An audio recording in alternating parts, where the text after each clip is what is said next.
Welcome back to Koger's Customs. I'm Adam, and today we're diving in on a project that we have not worked on the channel yet. It's not our redneck UFO flying saucer rig here. It's not the square body, because we've already started that like everything else around here. We start on it. But it is something that has been sitting under the carport for months, collecting dust because of a $20 part.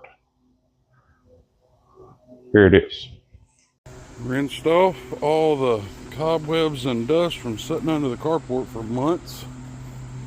And it's time for this old boy to go on the lift and get some attention. It's not clean, but it's cleaner-ish. You know what I mean? Boy, I love that color. Alright, now they've got that out of the way. The car is at the lift.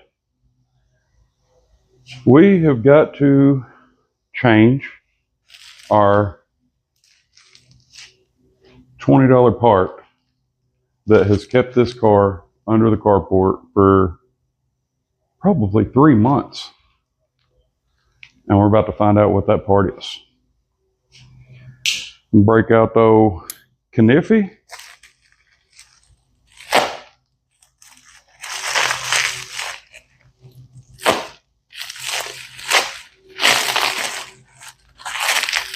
Get on out of there now. I guess this is taped up now. Oh, and it's taped up again. Well, let's cut some more tape. Da da da da da da. Da da da da da da. Let me set this Kniffy down. It is. You open the bag. Ka-chow. McLeod clutch release or throwout bearing, whatever you want to call it. It also comes with a pilot bushing that would press into the back of the crank, but we have a pilot bearing in this car. So as long as the pilot bearing that's in the back of the crank is still in good shape, I won't be changing this part. But we will be changing our throwout bearing. So what had happened was I put the engine in this car approximately a while back. 8 months ago, something like that. I had put less than 3,000 miles on this thing. And when I put this McLeod clutch kit in this car, I put a new national bearing that I got off of Rock Auto. It was like 30 bucks. So I put a national throwout bearing in there. And for the past month that I had been driving the car, it was getting tougher to change gears. You basically had to rev match the car in order to shift smoothly. Well, there was a Mustang show going on in Little Rock, and I'd stopped to get gas on my way home from church, and this old boy pulled up. King Sully. He's got a YouTube channel. Check him out. He pulled up and he said, "Man, I used to have one like this." And we were chit-chatting.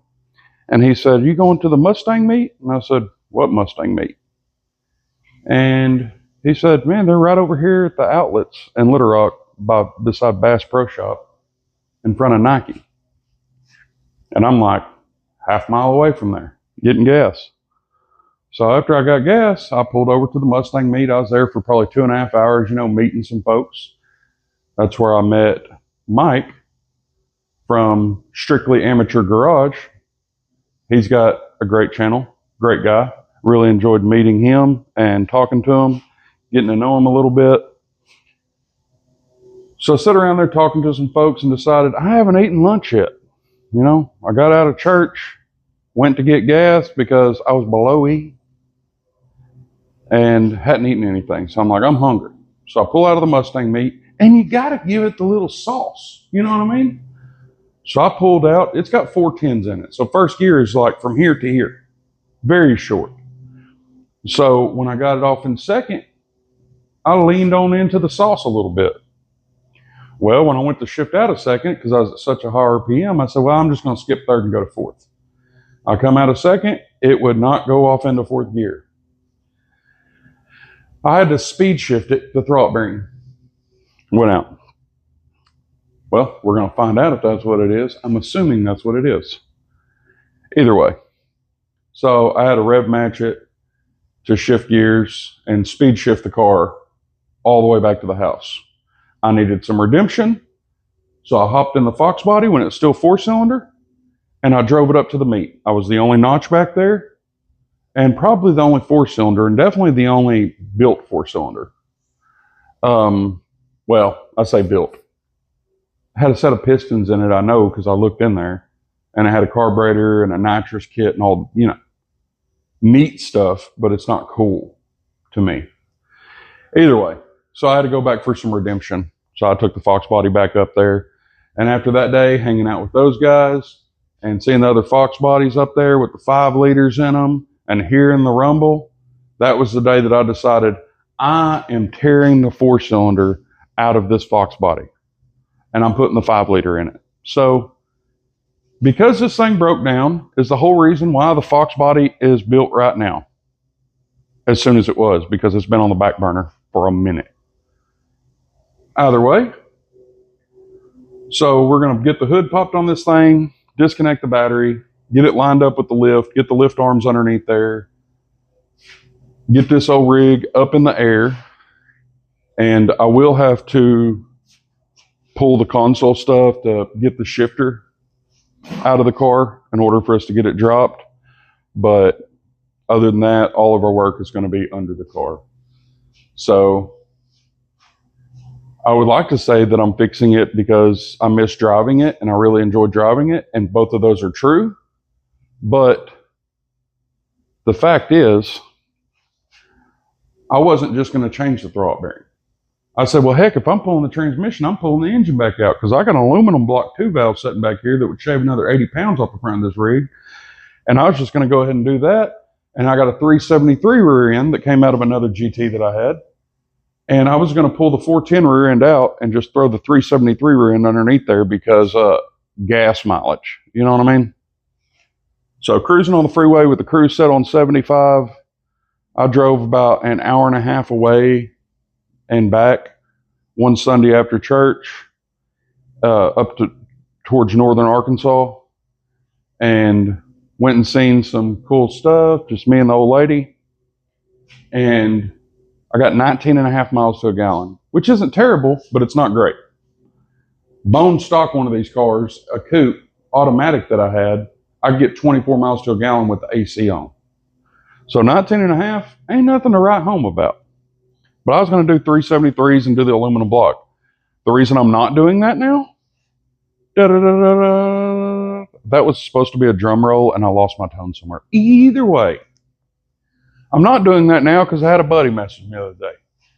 And he said, hey, you want to trade your Sonic Blue Mustang for my beep? You're going to find out what that is like in the next video, is the plan. Either way. And I said, man, I couldn't trade straight up.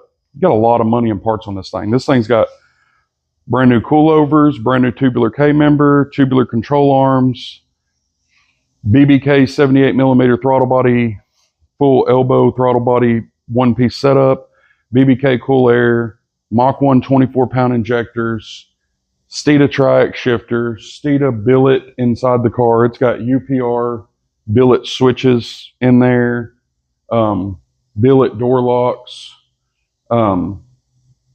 Steeda AC controls that are billet, Steeda billet headlight knob, Simco cluster. It has got energy suspension cross member and transmission mount, which y'all will see when we jerk the transmission out of this thing. It's got, like I said, less than 3,000 miles on a brand new McLeod clutch kit. Had a brand new Ford Performance flywheel, which we are swapping that out, and y'all will see why. It's covered up with stuff. It's got JBA Shorty headers, brand new, BBK Catted X pipe, Mac mufflers, full catback with dual rolled stainless tips coming out the back. It's got quite a bit of stuff. I did the bumper cover was ripped on this car when I got it. So I put a Terminator bumper cover on it. I know, but I'm not up-badging. I'm not trying to make people think that it is a Terminator. This thing was brand new on a 6-cylinder car that I bought, and I said, well, I'm putting that on my car. So I did. Bought the inserts for the bumper. It didn't have those. So I bought the Terminator inserts, put fog lights in it and everything. And I did the styling bar. I don't know if y'all can see the styling bar. Let me look at the screen. Yeah, you can see the styling bar back there. We'll just come over here and take a gander. This thing is growing mold. And there's some water on the seat, but you see it's like growing mold on the leather because, you know, moisture. Granddaddy long leg. Either that or that could be a grandson long leg. I'm not sure how big the young ones are. Either way. Simcoe cluster. Billet, billet, billet, billet. All the billet. Some more billet. Got the anniversary trim ring that I've done around the shifter. Bezel. It's got CD6 in it. But I did the styling bar with the third brake light in it. I did the 99 2000 deck lid. That way I can move the wing back. I like this wing better than the factory one.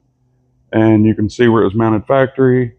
And basically you just take the wing, scoot it back as far as you can with the front of it still covering the original bolt hole. And then you drill new holes and mount the wing. And so then it kind of hangs off the back of the car and looks cool, I think. I like it. So I did it. Our license plate will be going on the square body, with my intentions. But get a lot of time and money in this car. I had it for 2 years before I ever put an engine in it. But I love it. It's called Sonic Blue. And when it's clean, it's really pretty. I mean, it's still kind of pretty, dirty. And the reason the seat's all ripped up and stuff, like the power seat doesn't work on this side. I never messed with getting it right. It's scooted almost all the way back, which is fine for me. So I just left it there. I wanted to change it, but in order to get it unbolted, you got to be able to have the seat move, and I never fooled with it. Either way, let's get to work. Let's get this hood popped, get the battery disconnected, get some stuff set up, and see if we can get this thing fixed. Pop the bonnet. I know we don't call them bonnets here. I just think that's funny when I hear the people from England call it a bonnet instead of a hood.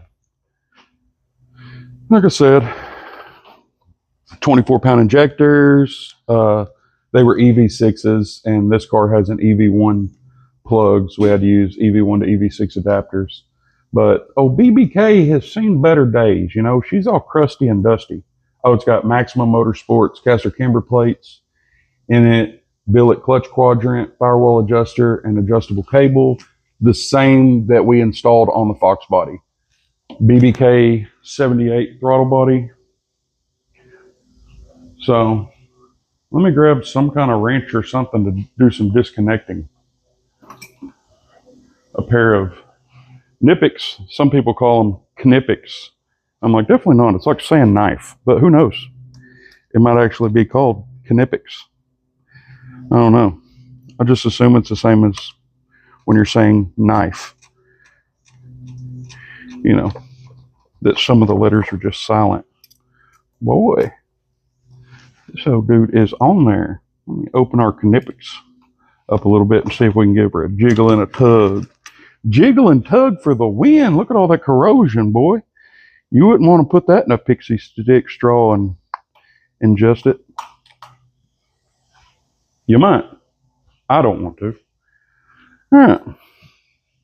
Battery is not doing battery things anymore. We'll get these lift arms kicked up underneath the car. The car is in neutral, so I can roll it around a little bit. I start with these front arms all the way in, because you can always push them out, you know. And now these rears, I like to start with them all the way out. And I don't know if y'all can see that, but the tire's not quite to the foot with it all the way out. So I'm going to come forward a little bit. Once it touches the foot, that's where I'm going to call it good. I got a little kneeling pad that I use to kneel on, because what else would you use a kneeling pad for? And all right, I'll look for it long enough. Let's see if we can get this dude racked up. That's basically perfect right there. It didn't have to come out. Well, really, I didn't have to take it out any, but I did because I wanted it to be centered on the foot. Slide this dude in. Wham bam. That one's set. So I'll get the two on the other side. Once I get the two on the other side, we'll do some lifting action.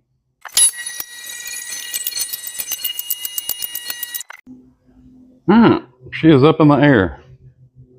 So here you can see tubular control arms, tubular K member going across here, BBK catted X pipe,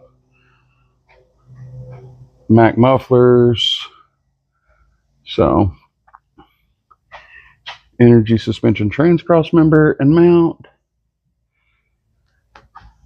So we will get this stuff popped out of there. This has one bolt in it right here on the back. Okay, so we take this bolt out, this cover will come off. We'll be able to get to the nut on our clutch cable and go ahead and get that disconnected.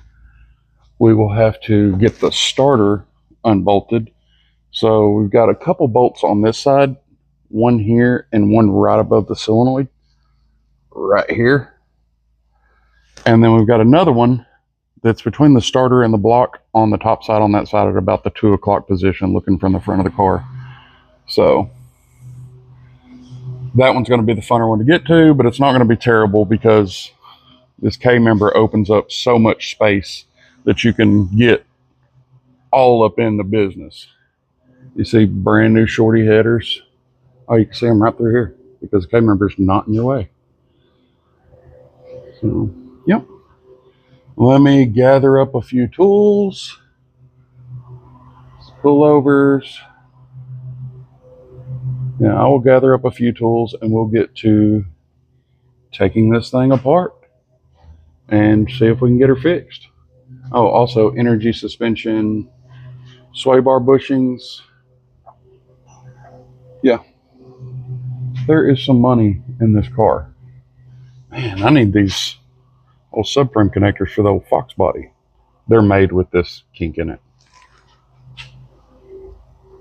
And I've got more of them that are the same way. It's a convertible, factory convertible thing, whether it's a 6-cylinder or V8. Oh, you can kind of see the, let me see if I can turn the light on. Oh yeah, you see that clutch kit in there? Oh yeah. Shiny and red, pretty looking. Once we get this off, we'll be able to probably look in there. Boy, look at this little cricket. What up, dude? Oh, he fell. He committed. I ain't going to say what he committed. He jumped.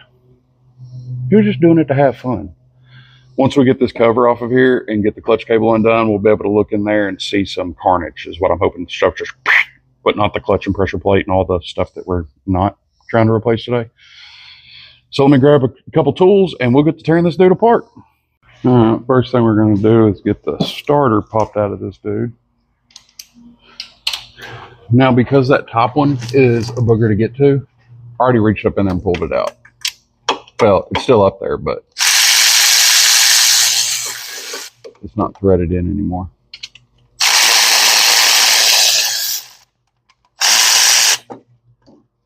Bam, bam. And we're just going to let this sit here and hang.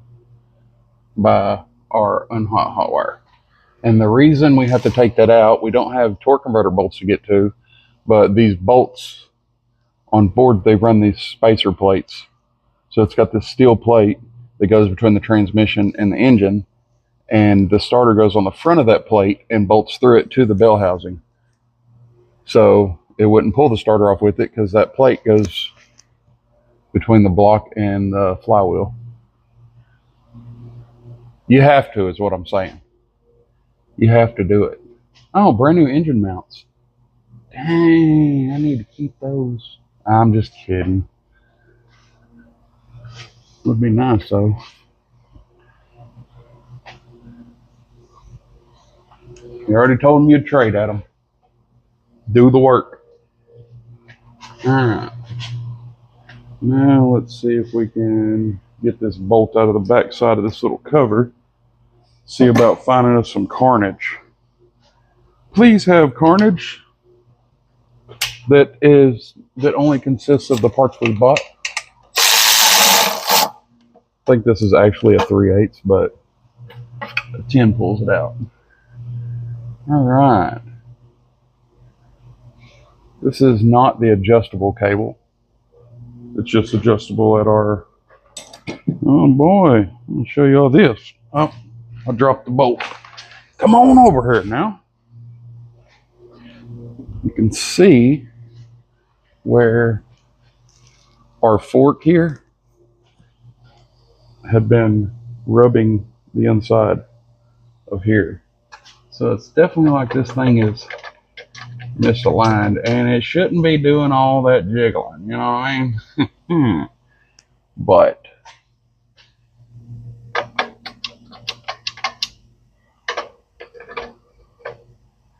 boy, I hope it's just the, man, I hope it didn't destroy the pressure plate. Please don't have a destroyed pressure plate.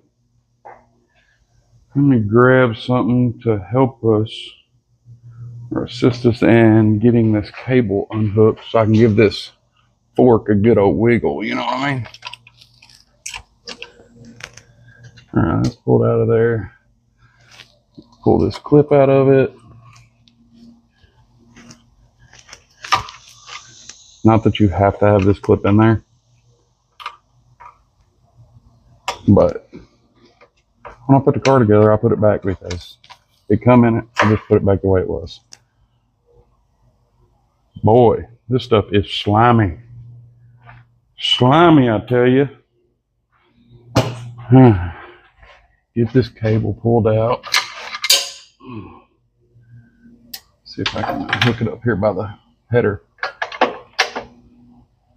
All right, get this light set up to where we can see off in there. Oh man, it is not looking like it's the throwout bearing. That is no bueno.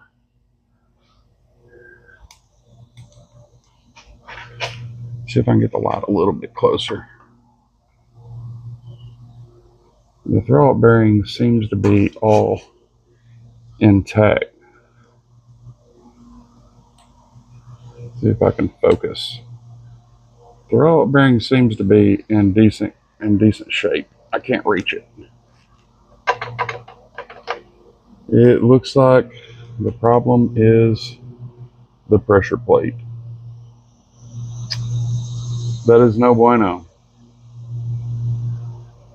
Well, it's got to come out either way. So we're about to start pulling the transmission. So in order to pull it, like I said before, we're going to have to unbolt the shifter from the top of the car.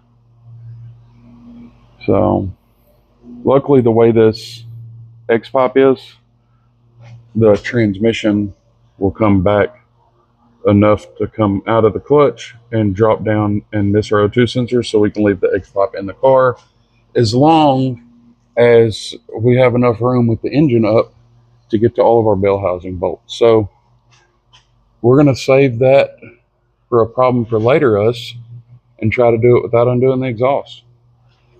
So I'll find out so that you don't have to. So let me gather up some more. Well, we got to pull the shifter out. So let me shut these our flashlights down here off and get the stuff out the way. Set it back down enough to get in there and pop that shifter out. Got you set up in the car. Come around the other side. Start pulling this stuff out. And pop up and back on this. Rotate this. Unplug the power outlet. Unscrew the shift knob.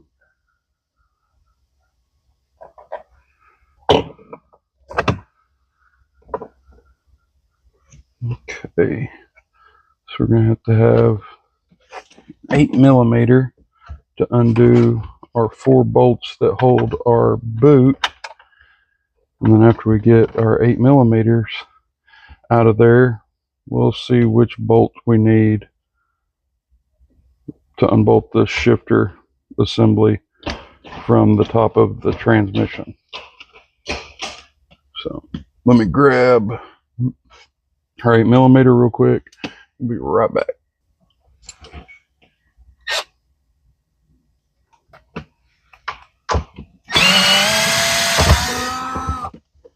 One. Boy, that one's tight. 2.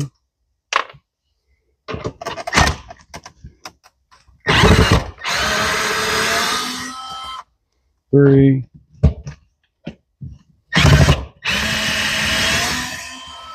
4. 1, 2, 3, 4, 5. Everybody in the car. Come on, that's right. All right. See if we can spread this boot out over these bolts without ripping them. It doesn't seem like we're going to be able to. All right, so we've got 1/2-inch bolts holding the shifter itself to the top of the transmission. See if I can pull this thing backwards. Oh, it's stretching out over the bolts.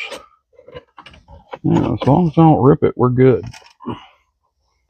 Keep from having to unbolt the shifter arm.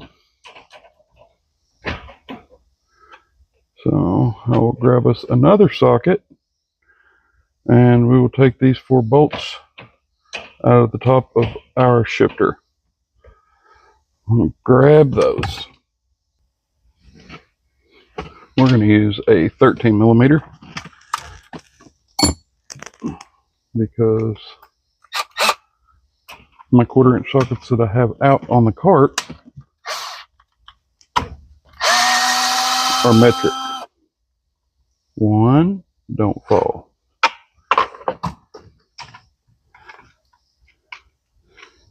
2, don't fall.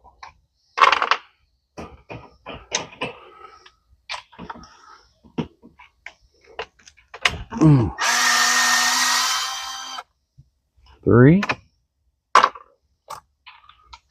Last one.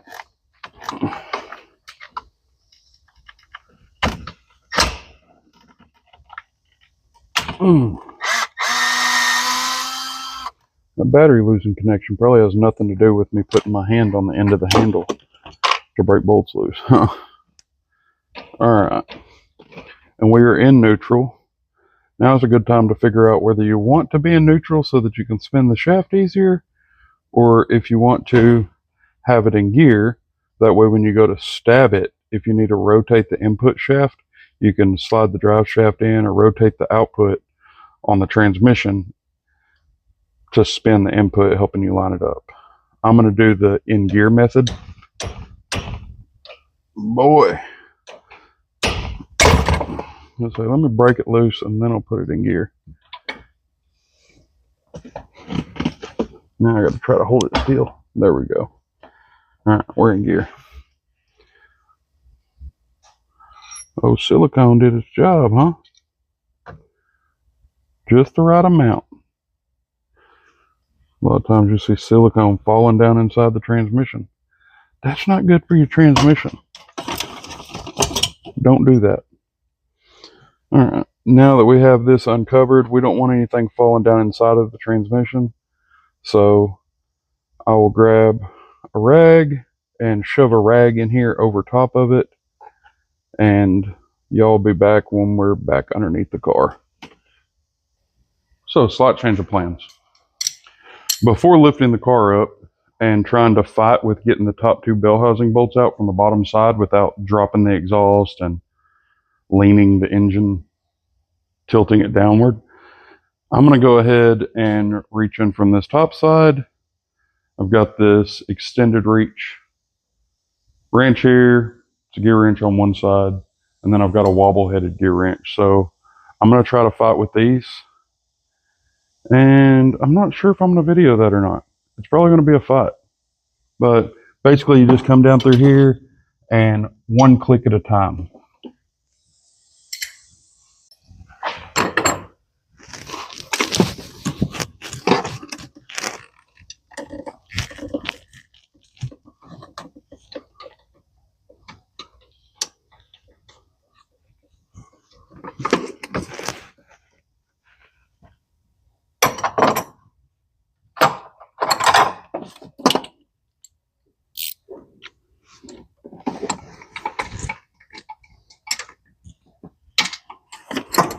All right, I lied. They're not a 15 millimeter.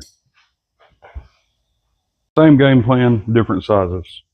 Let me try a 13.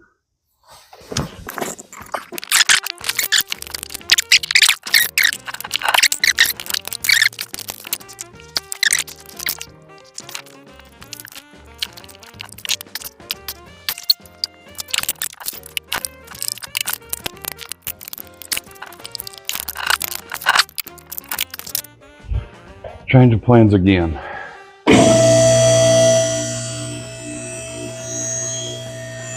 I got the bolt broke loose, but these old sausage fingers just are not fitting off in there to get them, you know what I mean? Try to unscrew them. So now that they're broke loose, I'm just going to try to reach along like a 3-foot extension in there with a 13 millimeter wobble socket and try to zip those dudes out. If I can't, I'll go back to the top and fight with it some more. But I'm trying to do this in a timely manner to where I can assess the damage and figure out a solution for the no clutch situation that we've got going on here. Call that high enough.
I went ahead and unbolted the exhaust at the back of the X pipe.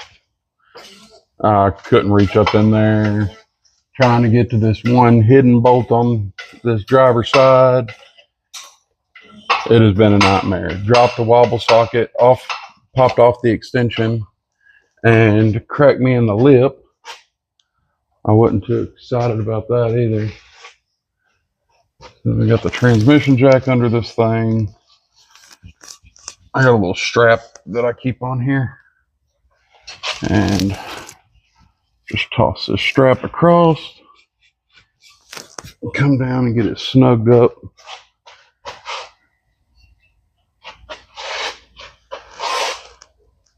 Onto the transmission jack.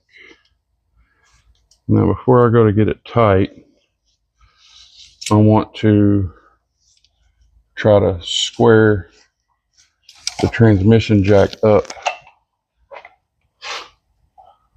with the bottom of the transmission. That way the angle that it's at when we pull it out will be really close to the same angle that we're stabbing the transmission back in.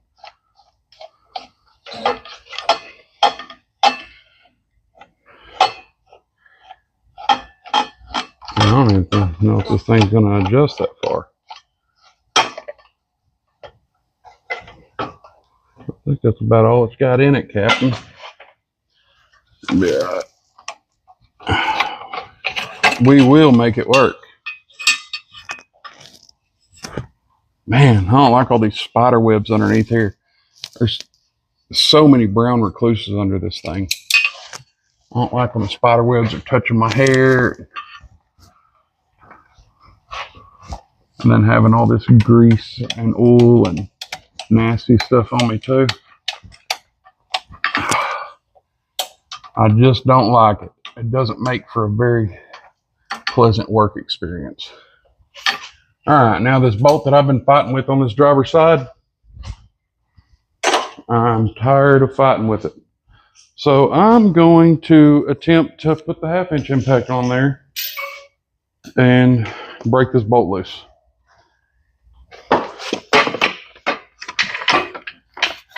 We will find out.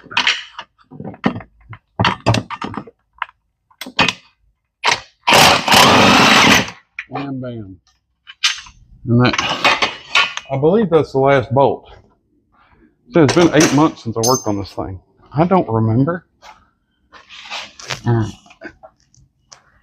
Well, I guess now the transmission's dropped down, I can look on this side and see if there's one in that same location.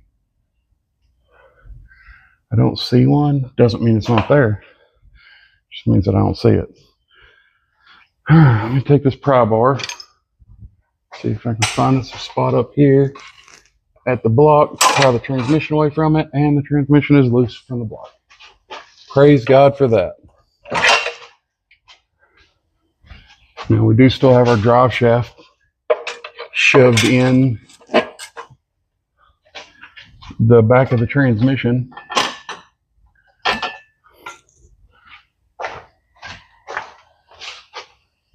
It'd be nice if we could leave it there. Just drop the transmission down, slide it back a little bit. It's got an X pipe, so the exhaust goes under the drive shaft. But either way, we're gonna have to come back some more.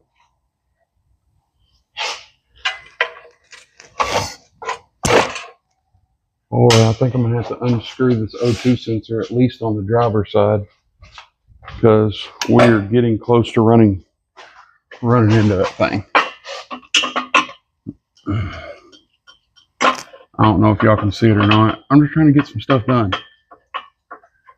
I'm adjusting the crescent wrench the wrong direction.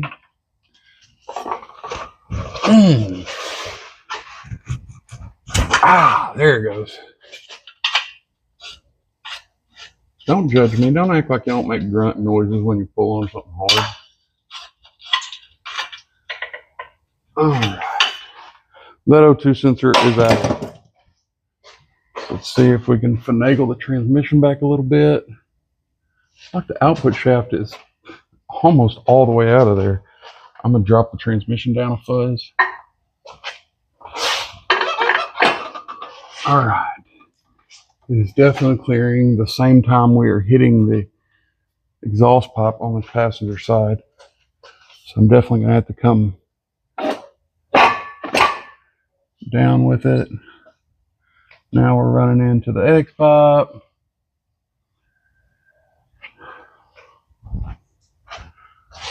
We're hitting some stuff.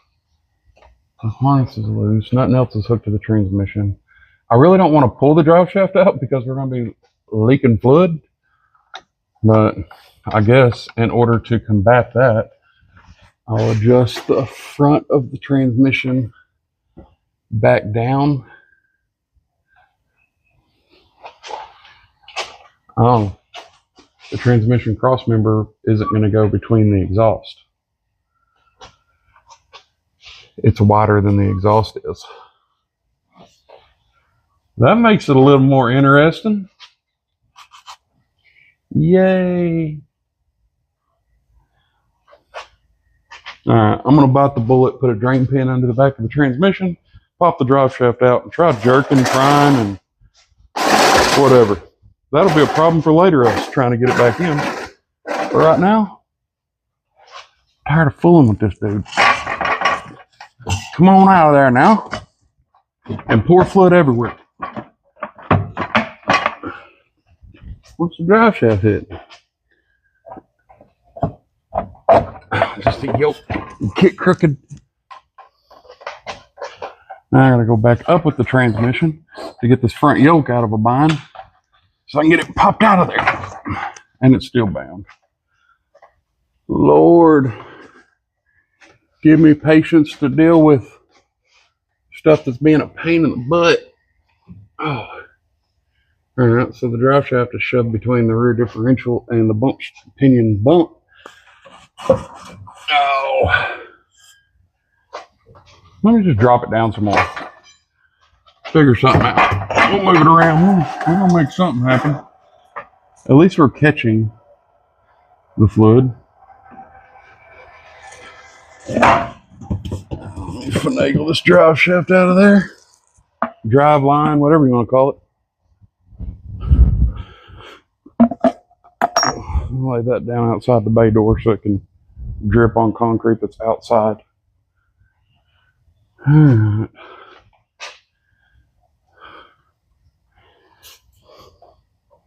Oh, and of course, it's draining directly on the pedal and splashing all over the place. Of course it is.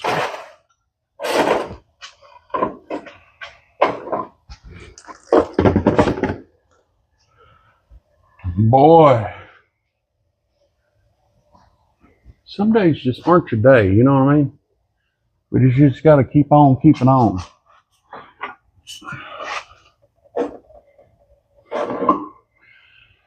I'd really like to be able to push the release on this thing. Get it. Forget it. I'll spin the release around another way.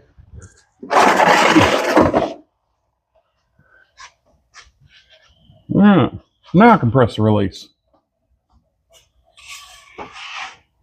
It is binding up. Now it's stripping down the O2 sensor wires. Touch everything. If we're gonna do it, let's do it right. All right.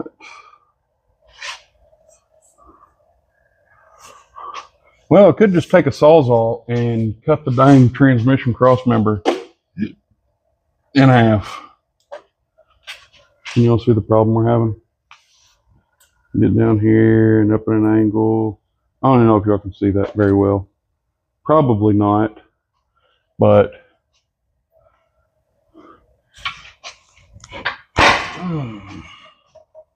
now will it come down?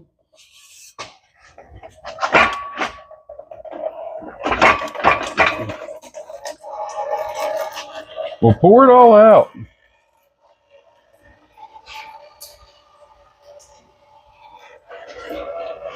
Oh, y'all just don't know how bad I want to just take a Sawzall and cut the darn exhaust off.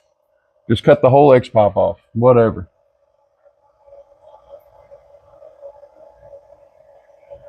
We're so close to this thing being all the way out of here. But we can't take the transmission jack down off of the transmission. Well, I guess we can't. No, we can't. Because what's holding it up is the cross member. So if we drop it down and undone the cross member from the mount,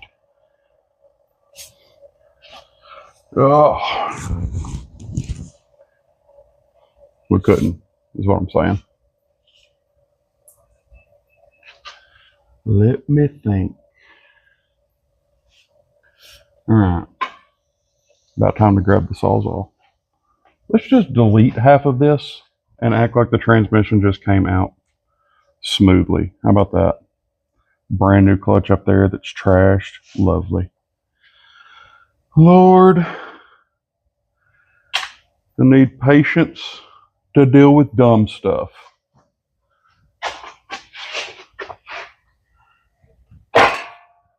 Let's see if I can finagle it out down here. Let me try to adjust the back of the transmission up and drop the front out first. Oh, it's going to be fun shoving it back in there. There is no doubt about that. I wish this wasn't a turn handle on the bottom of this transmission jack adjuster. I wish it was a nut, because I'd put the impact on there just to keep from fooling with it. What's catching us up there? Nothing. I just thought this one upper bell housing bolt was maybe catching on the pressure plate, but the front's almost completely down and out of there. And that throttle bearing feels fantastic. Input shaft has a little bit of wear where it goes into the pilot bearing.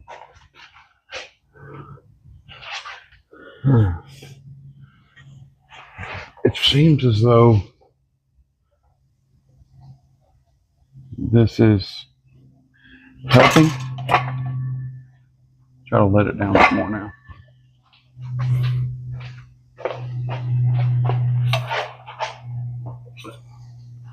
Wonder if a pry bar is going to help us.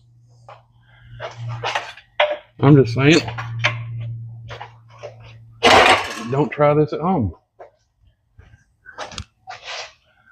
But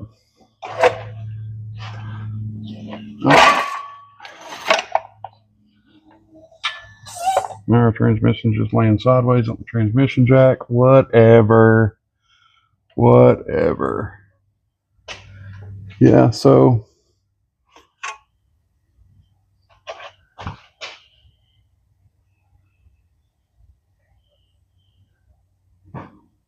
man, it looks like it just overheated the dang pressure plate or something.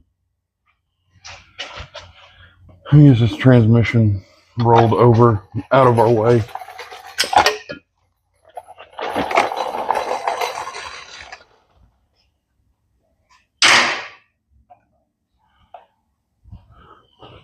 Today would not be a good day to walk past a doorknob in the house and snag your pocket. You know what I mean?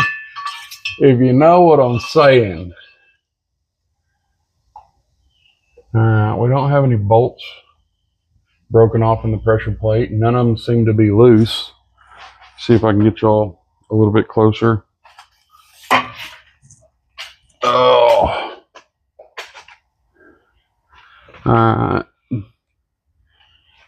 If you can see, the pressure plate is further out on this side than it is on this side. So it could have a piece of debris or something in there that's making it get stuck. But I don't see anything stuck in here that could be holding it. But we're going to have to pop this dude off. So I'll grab an Allen socket and we'll go ahead and get these bolts popped out of there and drop this whole setup out of there and see what the real problem is. Let's pop this dude off of here. I'm going to do the top bolts first because they're the most difficult ones to get to.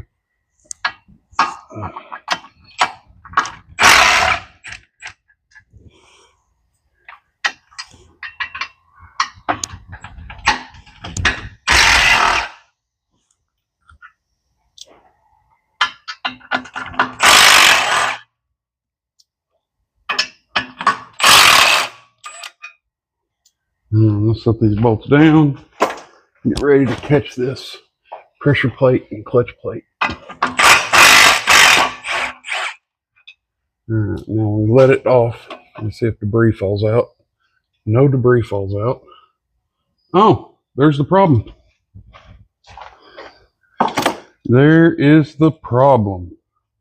Let me set this dude down and I will show y'all our carnage.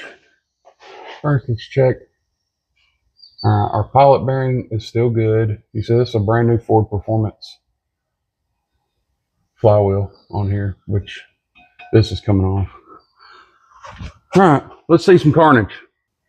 Looks like the old McLeod couldn't hold up to the old 260 horsepowers, huh? There's the vibration. And that's the reason the pressure plate was kicked in on that one side. Is because it was pushing in further, shoving this out. And there it is, folks. Busted clutch plate. I can tell it's got one little heat spot there and there, but I mean you can look at it and tell that it's brand new. So there you go. Need a clutch plate. All right, it's a brand new day. I mean, not technically. Technically, it's not a different day. It's the same day. But it feels like a brand new day because I took lunch. Get this flywheel off of here.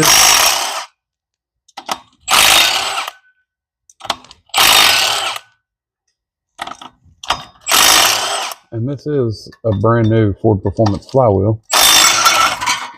Oh boy. But that's the reason it's coming off. Because it's so darn heavy. Oh.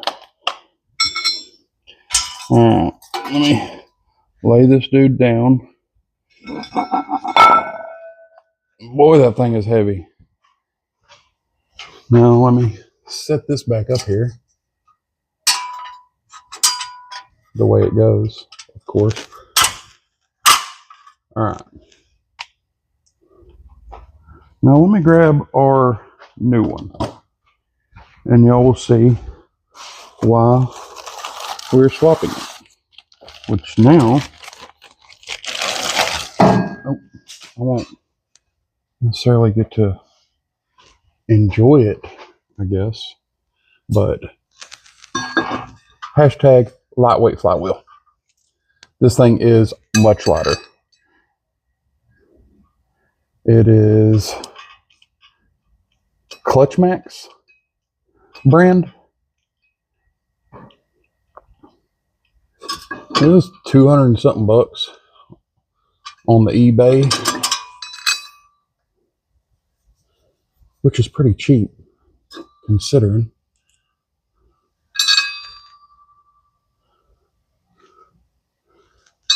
It probably would have been a better time to insert all the little alignment dials that go in here when it was on the ground, and I could just set it right next to the other one, but no regrets.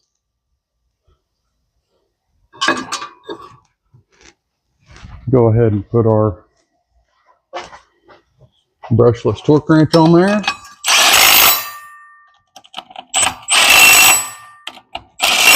Beep, beep, beep. Beep. Beep. Beep. Torque to spec. I heard the click. Did y'all hear the click? If you didn't, it was because you wasn't listening close enough. All right, let me grab the little pack of alignment dials. Let me walk over here and look at this other one. All right, so at the bottom of the flywheel, when the bolt hole is to your left, the dial goes to the right, or it could be here. Of course, the edge of the, it's definitely these ones. These are larger threaded holes as well. We'll go ahead and grab our bolts and check and make sure it's not. the other one, but I don't think it is. I'm pretty sure it is our outside holes. Yeah, worst case scenario, I'll make a mistake. Won't be the first time. There are 3 of these dowels. So that is going to go in. What do you just tap them off in there? Tap, tap, tap it in. They have a little groove here. That's probably just to help it stay in there. You would think it would be for like a... Maybe I should have read something on these things. Who knows? Let me walk over here to this pressure plate and see which side lines up in the pressure plate. The small side. And it takes 3 of them. So, spider web in the hair, check. That one, and that one. Hopefully y'all can see all that. I'm not sure if I'm supposed to like tap these in there with a hammer or something. They're not threaded, they don't screw in. Well, we'll grab a hammer and find out. I tear stuff up so that you don't have to. Oh, where could a tapper be? Not there. In the tapper drawer. We just need this little bitty baby one. This little baby ball peen.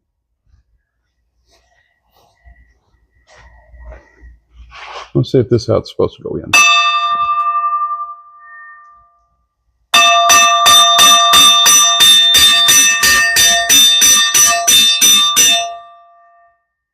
Ah. That seems righterish. So, let me try it again.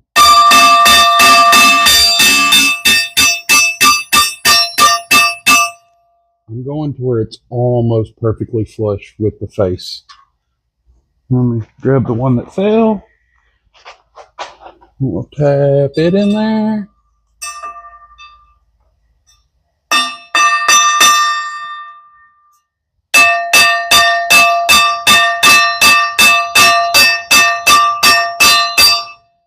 And there's probably somebody saying, you ain't supposed to be beating on the crankshaft with a hammer. You're going to mess up the thrust bearing on the crank. It'll be all right. The world will continue to, well, I was going to say spin, but I don't think we're spinning. That's a story for another day. That's a story for another day. Let me make sure I didn't vibrate y'all where y'all can't see anything. Y'all can still see all right. All right, I am going to take a little bit of gooey grease and stick it in there and give it a little squeak, squeak, squeak, squeak, squeak, squeak. You know what I mean? A little dab of some slip around. Get us some slip around sauce. That's probably enough. I mean, it's fine before, so this is just going to make it mo better, you know?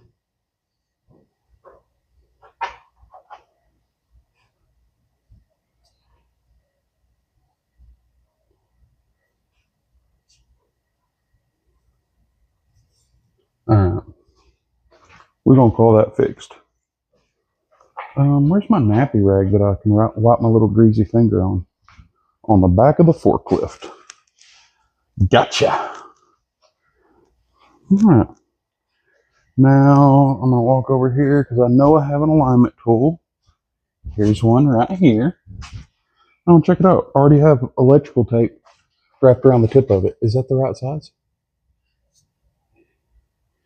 It's a little big. So this is an adjustable alignment tool. You just take a wrap of electrical tape off to make it the correct size. Oh yeah, she fits good. Last one I used that on was the Fox body. But it's a 10 spline, the same as this transmission. So we need to get our alignment tool stuck through this clutch. Let me go ahead and grab another bolt. That way I can get at least 2 in it.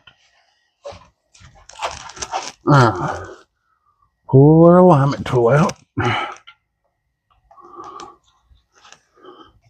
And we will go ahead and stick our clutch disc on here.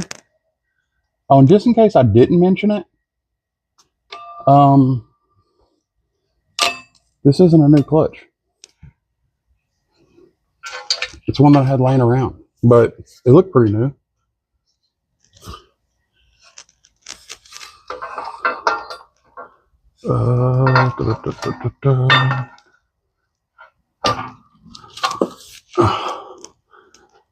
Bam. Get this bolt going in there. Now we'll go to a bolt directly across from it. Get that one going in there. Alright, I'm gonna grab the rest of the bolts.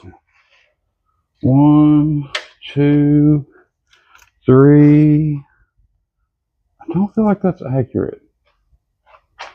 I'm pretty sure it should take 6. And I know I didn't have one missing. Wait, where's my Allen socket that I used to pull them out? That's probably where the other one is. Come on, Allen socket. Don't be hiding from me. Let me help you. Here's the Allen socket. Oh, and there's the bolt. Okay. It fell off the Allen socket when I took the Allen socket off the impact, put the 11/16s on there to pull the flywheel bolts. Now y'all know what size they were. But, oh.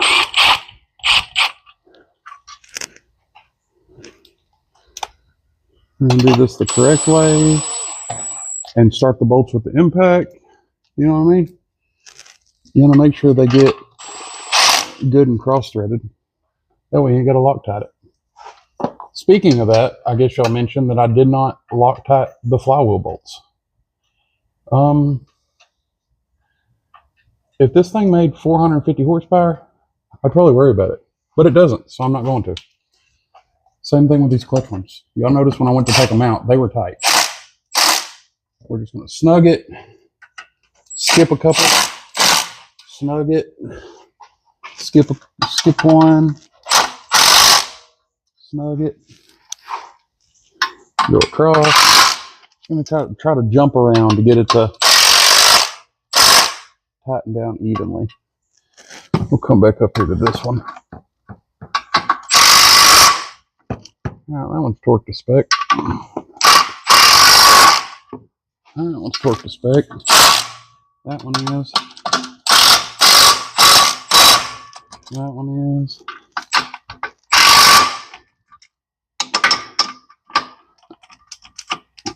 Come on out of there now.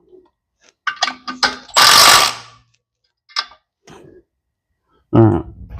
Now I'm going to grab our ratchet. And I'm going to check them with the ratchet just in case I missed one. When you're skipping around without a pattern, you know. Another thing to be mindful of is you want to make sure that your clutch disc stayed centered, which I'm not sure that ours did, considering our alignment tool is all crooked. So I'm probably going to have to break these back loose and get it centered and hold it centered when I'm snugging it down. I'm trying not to be in a hurry, but I am ready to have this thing off the lift and be done with it. Not done with it as ready to see it leave per se, but done with it as in I've got other stuff to work on, you know.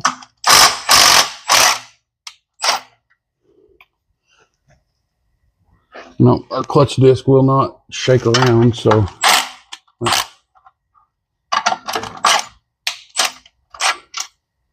we'll just keep Backing these off little by little. I know you're staring at the back of my head right now. Bear with me. All right, our clutch disc will now move around. So I'm going to snug up one bolt just a little. Slide our tool in and out. It's sliding in and out. That's what we want. Now I'm going to go to the one across from it.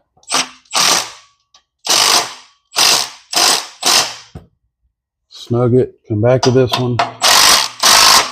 Snug it. And our tool slides in and out like it should. Now we're going to tighten them down. 2, 3, 4. Oh. On the floor. 5, 6. Now we'll come back and check our first one. Still tight. We're good. We're good. Now, does it pull out of there? It does. Sweet. We are cooking with Crisco now. We've got our new-ish stuff in there. Lightweight flywheel. Good clutch. Good pressure plate. Actually seemed like a pretty beefy clutch disc. I don't even remember what I pulled that one out of, but it's a 10 spline 11-inch clutch. So it is what goes in this thing. We're going to lay this harness over here. What's that ruckus? Sounds like a motorcycle.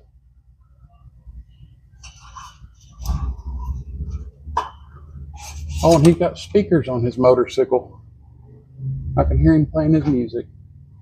All right, make sure that's out of the way for our bell housing, not to be pinching stuff. Because when I put these bolts in, I don't want to have to take them back out like I did here. Don't get ahead of yourself, Adam. All right. Now the fun part is our transmission is crooked on the transmission jack. But I guess y'all don't know that because I got y'all pointed at the back of the engine still. Let me lower y'all down, bring y'all over here, show you what I'm talking about. To get this thing down out of the hole, we had it all kinds of crooked and jerking, pulling, prying kind of situation. So,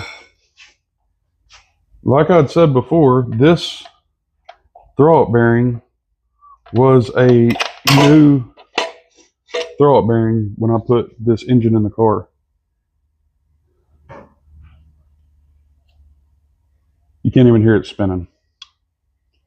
So I'm going to say this dude is good to go still. So make sure all this is good. Check your input shaft for excessive wear. Slide this back in there.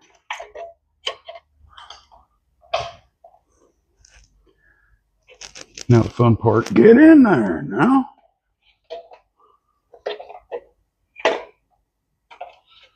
Stand up on there. Just a second. Let me get this tool. I don't even know if y'all can see that. Oh, just missed a phone call from Matt. From Matt's Edge of the Road Recovery. Wonder what he's got up his sleeve. We've been talking about doing some more trade deals. Whether we go through with those or not, I'm not sure. And you see where the fork lines up in there, this little spring clip that holds it in. I mean, when this is maxed out down onto the throw-out bearing, this won't go down any further. So I'm just going to push that little spring clip back so it locks in behind the head of the stud. 1, 2. Now I'll shut the fork in there, wham bam, and that's how it goes. And it pivots on that ball. Just slide in and out. all is moving and working freely. That bearing has no noise whatsoever. So she's in good shape. There's no groove ate across the face of it. It's all completely smooth from inside out and across it. That throwout bearing's still good. I was mistaken in thinking that the throwout bearing was the issue.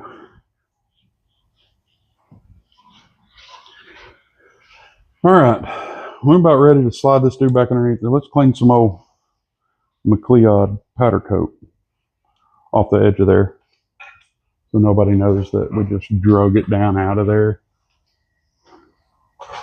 Now, getting this dude up in there, I guess y'all are gonna watch me do it. I wish you weren't watching me. You know what I mean? We might get a big old pry bar. Now, I'm pretty confident that it's going to go in easier than it come out.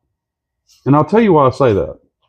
I'm not trying to bite off more than I can chew or get ahead of myself, count my chickens before they hatch kind of situation. But when we were trying to get it out of here, the only thing we had on our side was gravity. So that transmission, I don't know, 120 pounds maybe? They're not that heavy. Maybe 100 pounds. I don't know. We didn't have very much gravity weight helping us. But I know that the transmission jack will put a whole lot more pressure going up. We'll pop it in. It's going in there. You know what I'm saying? That's what I'm trying to say. It's going to go. It is going to go. So I think I'm just going to have to leave the transmission crooked on the transmission jack the way it is, because that's how the transmission cross member came out of there, because it was too wide to fit here. So we kicked it crooked so that you could shove it one way and this side would come out and then pull it over and then it'll come down. So we're just going to leave it crooked, jack it up and shove it off through here. And after we get it up there, we'll take our strap loose and rotate the transmission to where it's lined up correctly. And then we'll get it stabbed off in there. That's my game plan. Will it work out like that? Probably not. But I'm a really good trier. All right, McLeod, get out the way.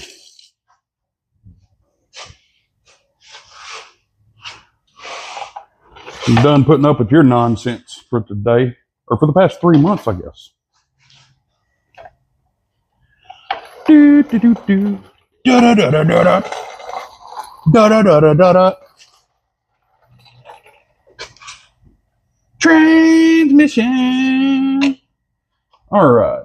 I am going to throw our other upper bell housing bolt in here. Make sure those are both the same bolts. They are, because those are hard to get to once it's up there.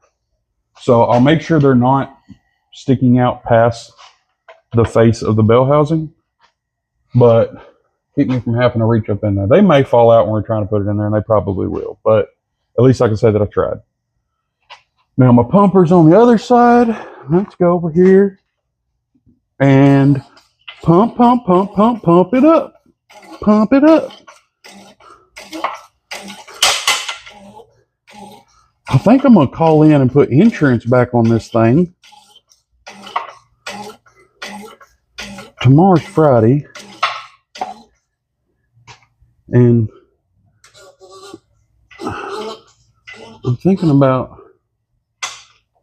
going for a little cruise tomorrow before this thing goes to its new home. I think that's what I want to do.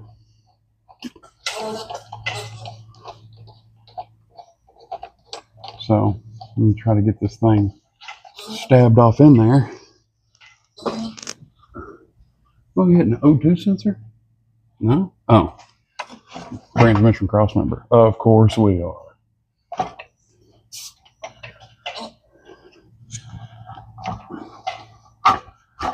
If it fits, it ships, you know what I mean? Now the bell housing is catching the pressure plate. Now wiggle the transmission back. But now our output shaft is running into the O2 sensor. We'll jack it up a little bit more. That's not helping. That's lifting the exhaust.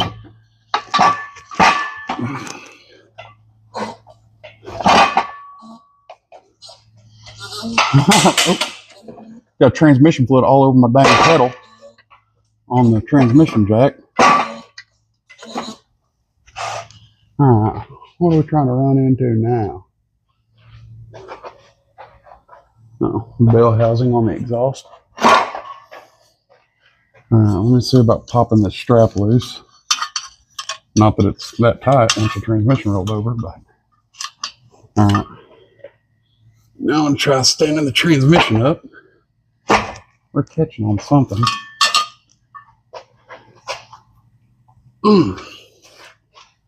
What might we be hitting on?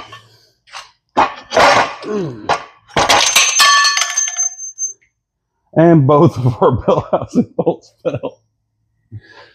Boy. That's just a reminder that, like I've said numerous times before, you've got to love it to do it. You know? And although sometimes it is a pain in the butt, it's gratifying being able to work on your own things, to be able to fix some stuff. You know? I'm sure y'all understand that, because if you didn't, you wouldn't be on this page. Alright, I'm going to try going up a little bit more. It might be rubbing something up here. It feels like it definitely is. Ow! Stubbed my toe. Alright, transmission I think is pretty. Oh, that ain't square. I rotated it the wrong direction. I think we're just going to have to go up.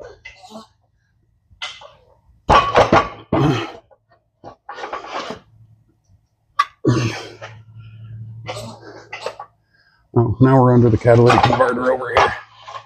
That ain't helping.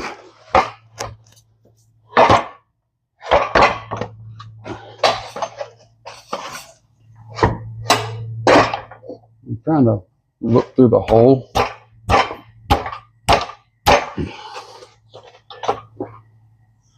Where the clutch fork goes. That way I can see. Well, of course I can see, but here's the flashlight. Okay. I'm going to try to look through this clutch hole and try to line this up as we go. It seems like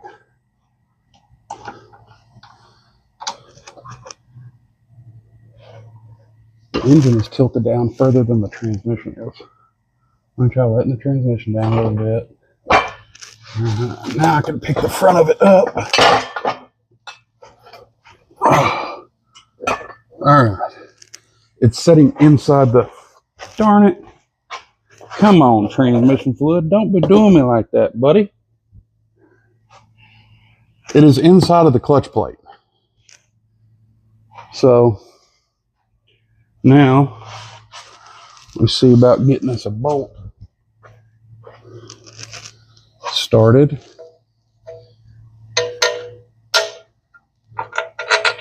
And not necessarily to start tightening it down, but just to help us align it. So,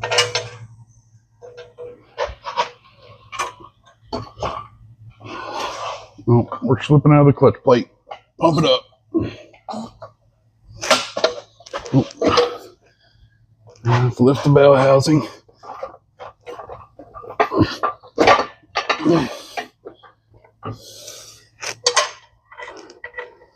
Oh, we're so close to that bolt starting.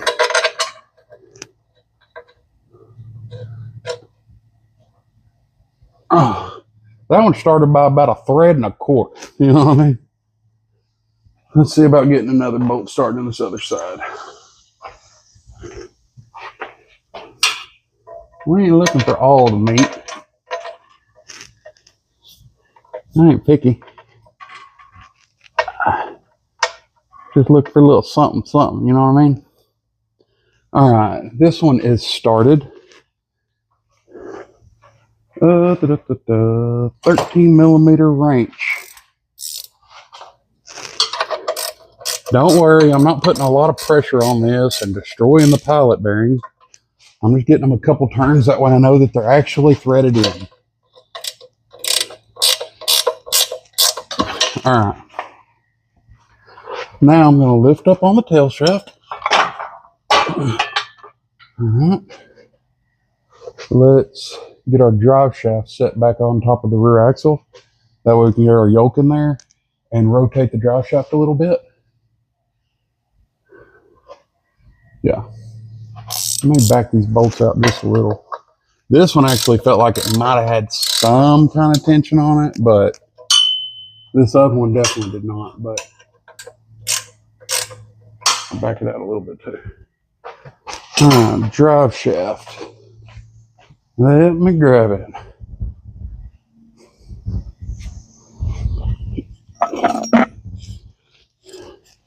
Da da da da da da. Da da da da da da. Get in where you fit in, buddy.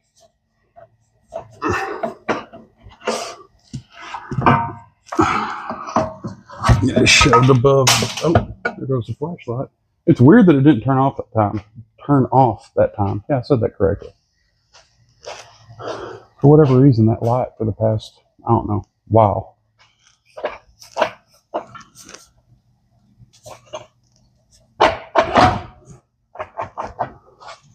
Drive shaft's trying to fall.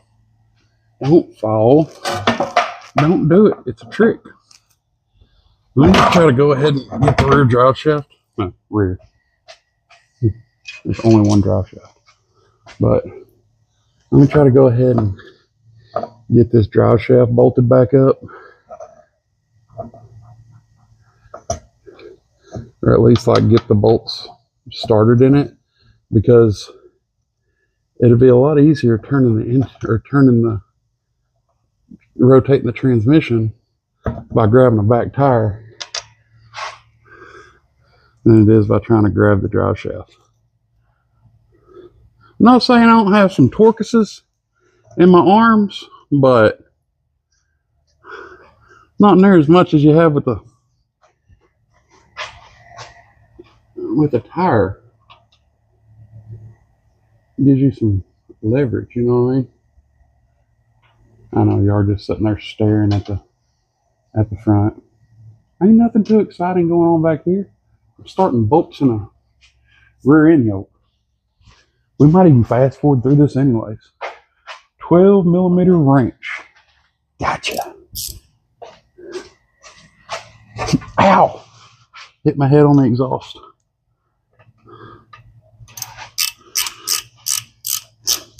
Going in.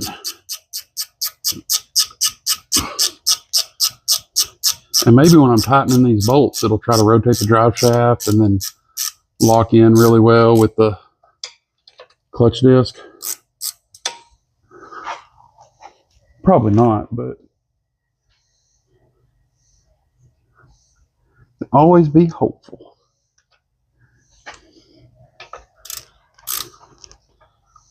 Hope you are having a wonderful, well, it's Thursday for me. Oh, did y'all hear that?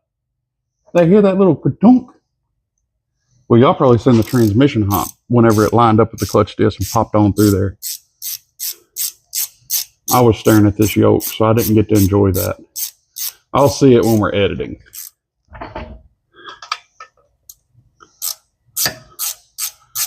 We are rotating now, by George. Get on in there, buddy. Okay. Now let's lift this dude up. Oh yeah. Oh yeah, we slid her right on in that time. Praise God for that. I love it. Love it, love it, love it, love it, love it. All right. Darn. Two of these are not like the others. One of these bolts is shorter than the other bolts. I wonder where that little short one goes. Who knows?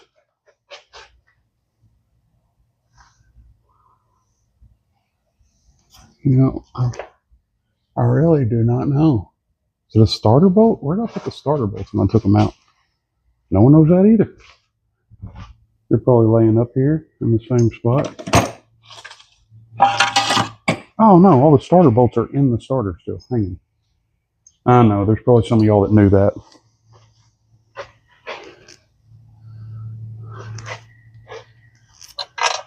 I'll slide another bolt off in there. Go ahead and give it another little shove.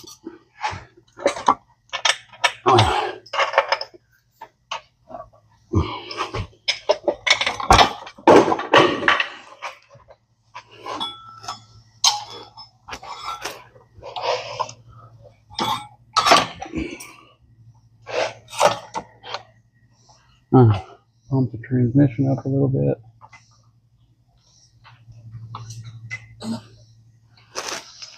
Now when you try to get behind it and give it a little wiggle.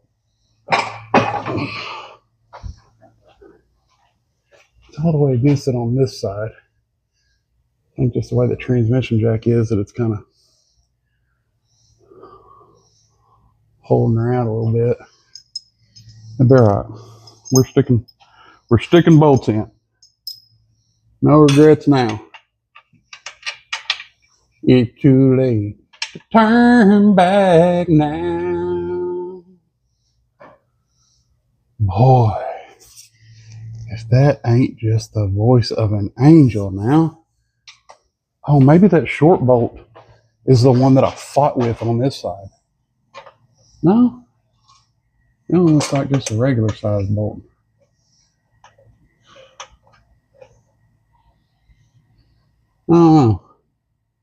I don't know. But I'm going to stick, well, I need to get a couple of these kindly snugged up, going off in there a little bit. And then once I get those, I'll let the weight of the transmission dangle down on the engine to try to get to that very top bolt.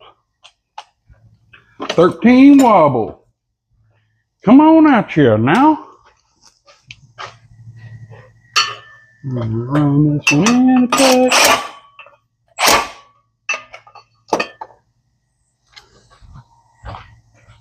And we ain't just cramming her down. And somebody's saying, oh, can you believe you did that? It's going to be all right. And you know the best part about it? Y'all don't have to drive it. You know what I mean? Like, we'll just say that this is for entertainment purposes only, you know? All right. Now, let's see what, yeah, this one's still not tight. It's just up there. It's going up there pretty easy. So now this is what we're going to do. Look at our gap at the top and the gap at the bottom to kind of see if the back of the transmission needs to go up or whatever. It's looking pretty good. I'll shine y'all at the drive shaft, which is, where's it at? Oh, it's up here. Let's try to rotate these back tires. You know what that means? That means the engine and the clutch are holding this thing still. You know, keeping the drive shaft from rocking back and forth. So we know we're lined up in our clutch disc. That doesn't necessarily mean we're lined up with our pilot bearing or pilot bushing, whichever one you have. But it does mean we're pretty close.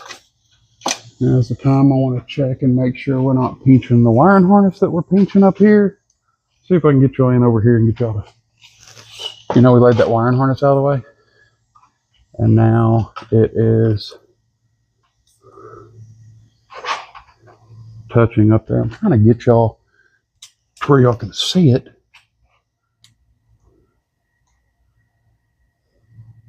Up here, the reason this is gapped out, the harness actually dropped down in there. Even though I laid it out of place ahead of time, sometimes it just doesn't work out, you know what I mean?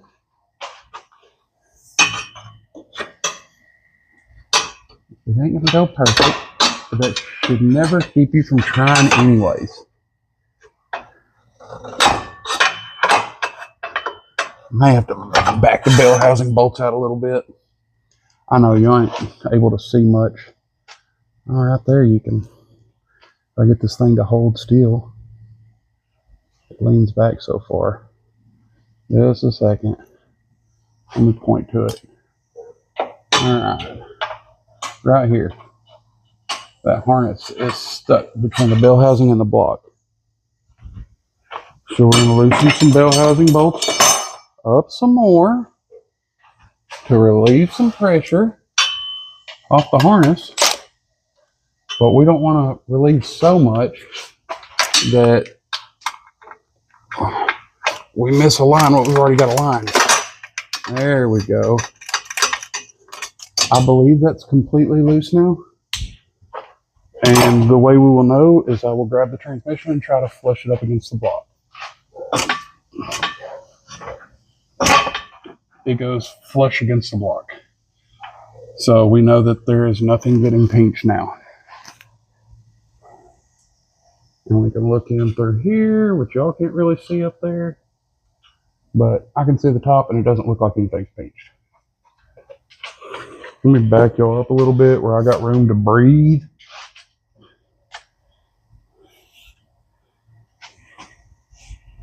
And bam, bam. See if we can throw some bell housing bolts in this rig. Here are those other two, which we're going to be using the long boy extension for those. That one's tight. We ain't going to be putting them in as tight as they were before. I want this thing to be serviceable. Not because it's going to have to be serviced pretty soon, but who knows? My buddy may end up putting another high-dollar clutch kit in this thing. And he'll appreciate not having to have a 2-foot wrench to break the top bolts loose. Because that is a booger, you know? All right, so now that we got a couple bolts tight, we're going to let this transmission jack down. The drain pan can be completely out of our way because we've got a drive shaft in there.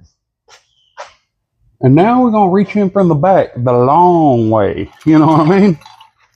And I'm going to show y'all how we're going to make that reach. We probably don't need all this, but doesn't mean we're not going to use it. All right, let me see if I can finagle y'all up through here, and I'll bring you right back. All right, the stand's lifted up pretty high. Y'all are kind of bobbing back and forth a little bit. Ow. That wasn't cool. Trying to undo one extension from our wobble socket, and the long extension fell off the impact, jabbed me in my toe. But it's a good day.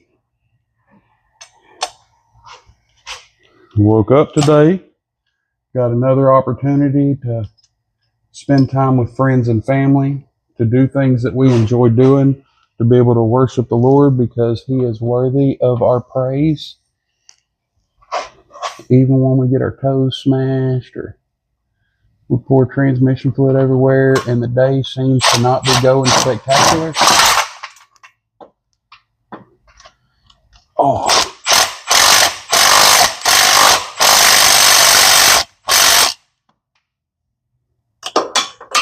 He is still worthy. All right, one more top bolt. Don't fall there, buddy. Ha ha! Gotcha! Oh. I was kidding. I was kidding. Ask me what I was kidding about.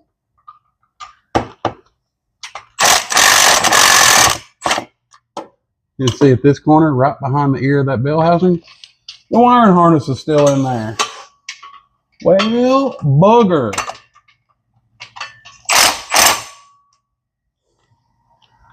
Yeah, undo it again.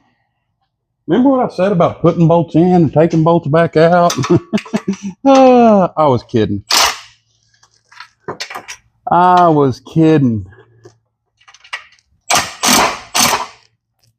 Alright, that should be enough. It moved quite a bit. Now what I'm going to do is I'm going to take a long pry bar. Oh, let me roll some stuff out the way. We're going for the big boy tools now. I'm going to knock some stuff over. I'll clean that up later. That's a problem for later me.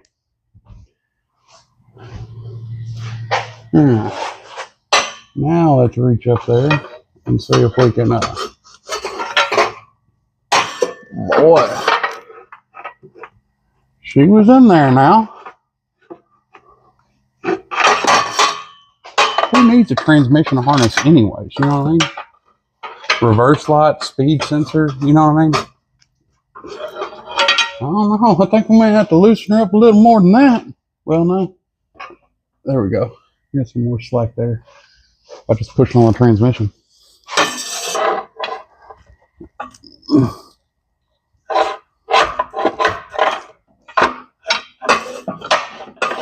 Oh, it actually popped up quite easy. When I was prying up on the harness, I was prying against the bottom of the cylinder head. I know. I don't know if y'all knew this or not, but I'm not perfect. You know what I mean? There's probably a couple of y'all that are pretty close, you know, but I'm not.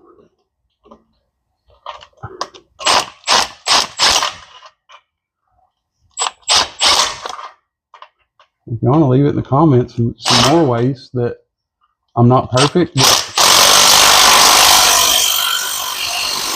if y'all noticed that I may not have, y'all can do that. I'll read it. All right. Make sure throttle bearing has got plenty of pressure. It's doing throttle bearing stuff.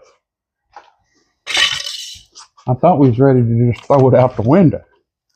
And that would have been a cheaper and simpler fix. Well, not really, because I already had this clutch. So I can't get any cheaper than free. You know what I mean? Alright, get on there now. Alright. All the bell housing bolts that we have in, oh, I was going to say all the ones we have in there are tight. But they're not, because one of them was a 15 millimeter. And I know there's some other random one. Oh, I know where the random one is. It's one of the ones that fell out a while ago when we was going to put the transmission up here. It never came all the way down. So it is on top of the transmission Summers. Where you at, buddy?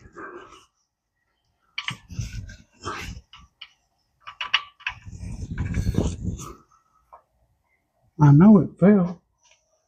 Y'all remember? Oh, it bounced into our drain pan. Lovely. Let me wipe the juices off of it. How did it bounce into the drain pan?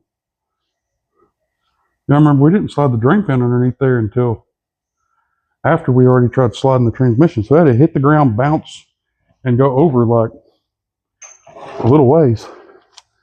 But we found it. That's the good thing. Just another day in paradise. I'll get back on there. Come on. Get in your home. Now we need us a 15 millimeter. And I know where it's at. You want me to tell you? Exactly where I put it. But sometimes you don't remember.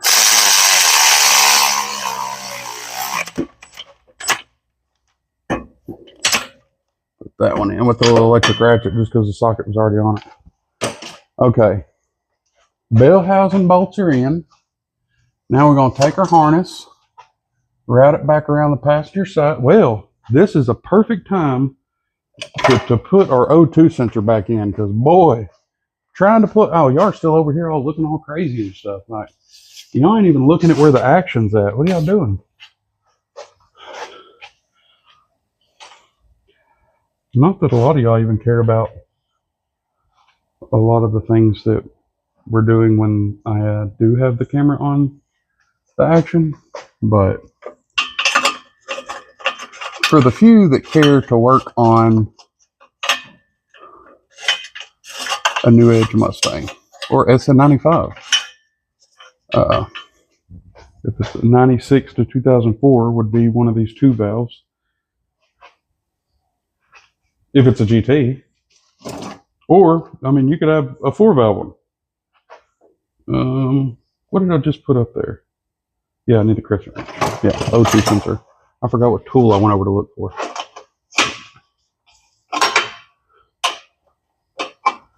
Come on, Adam. Get it together. She's snug. We're going to reach up here to this plug that is otherwise nearly impossible to get to. And, all right. Which one of these? Figure out which way this thing goes. You'd be like, oh, just line the clip up. It doesn't have it anymore. You know, it's missing some stuff. You know what I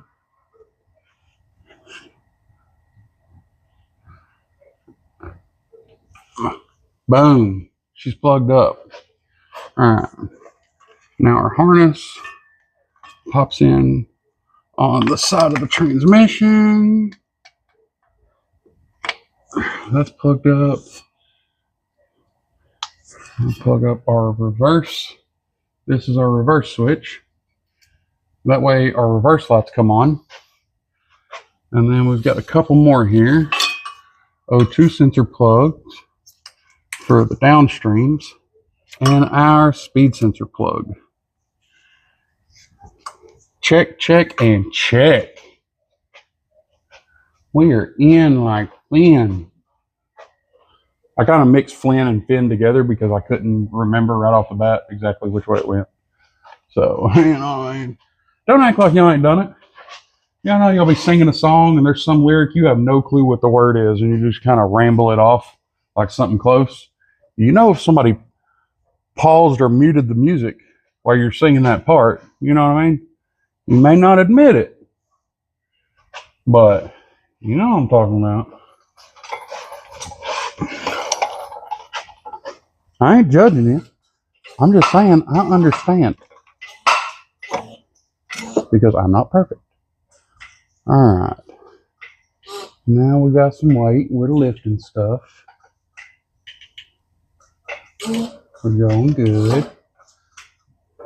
Eventually the header will be coming off of the steering shaft. Get our muffler shoved back, not running into stuff. Walk around, give everything a good look over.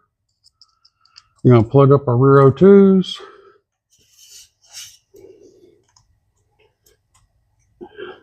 Check.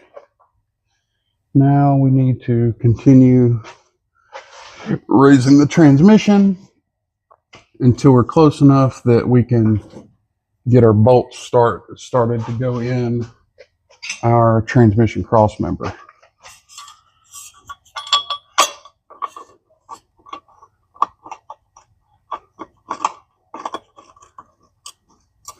That one's in there.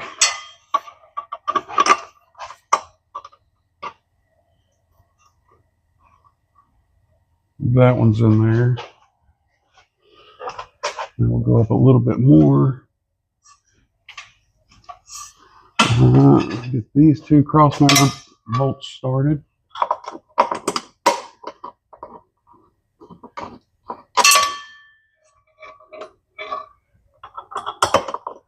You'll know when they're started because they won't be unstarted. So that one definitely I don't think is started. But I'm going to go to the second one because I already did that first one a couple tries, you know what I mean?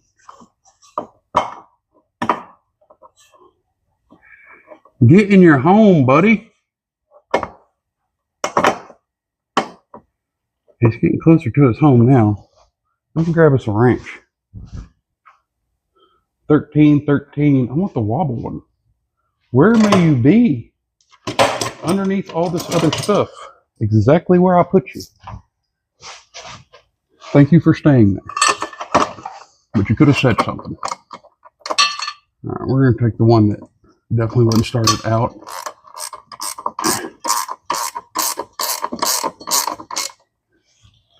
Raise it up a little bit more.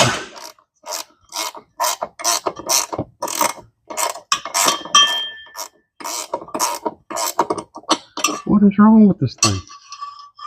It still ain't starting?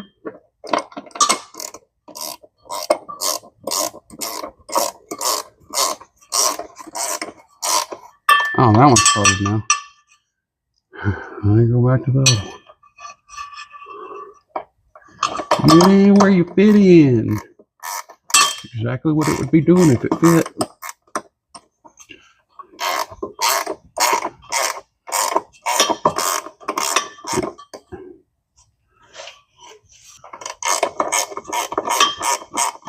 Oh, I think it started.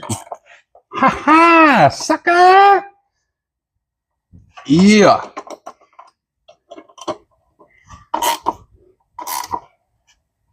Alright, both of those are tight. Get both of these tight, and we'll be able to get the transmission jack out of our hair.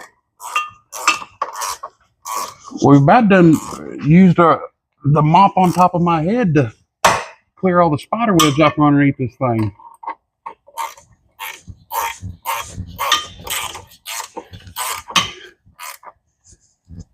Oh, all right. That's all, folks. Not really. I wish that was all, but we're pretty darn close. I need to go ahead and put a little bit more Torqueys on the drive shaft bolts, hook our clutch cable back up, and bolt our starter up. And I believe that's going to do it for us under here. Get y'all spun around here just in case y'all want to sit here and watch me grunt on the drive shaft bolts. You got to give it a good, because if you don't let out that sigh afterwards, what did you really try? You know what I'm saying? We can do this one from the side. That one anyway. That one wasn't budging. I believe these top two are the ones that we. No, the other one moved a little bit. All right. Oh yeah, we got to bolt the exhaust back up, but y'all didn't see us unbolt the exhaust. So it was like this, but backwards. You know what I mean? This side had a nut and a bolt. I believe the bolt came in from this away. This away. Screw it together. Go to your home, buddy. Maybe I'm gonna put the transmission jack underneath this exhaust and really get her into place. Well, maybe not. If this side lines up, then as I tighten this side up, yeah, it's pulling that other side. And this side still has studs threaded to this side with the nuts over here. The other one, they were all kinds of jankety. And so I just got different stuff. Put some old GM 15mm bolts in there out of my collection. We'll run these down a good little ways by hand, because that's the way they're supposed to be.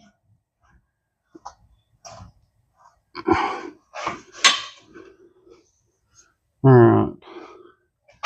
And this one's a lot closer now. I'm going to put the transmission jack under here anyways. Our flashlight's still laid on the ground over here just buzzing. All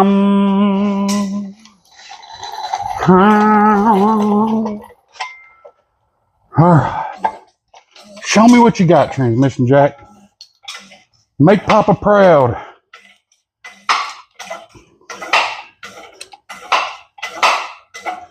We're ready to do burnouts. This thing got a full tank of premium in it. We gotta burn some of that out before Jeremy gets you. You think your life with me was hard? Wait until you go with Jeremy. He probably keep you cleaner than I have, and I apologize for that. You know I could have done better, but who's the one underneath you right now, fixing you, putting parts on you? I know they're used parts, but better than sitting under the carport. Do you just want to be left under the carport with all the spotters? Because that's exactly where you'd be. Sure. Go ahead and bring up the whole trading you off thing. Throw that back in my face.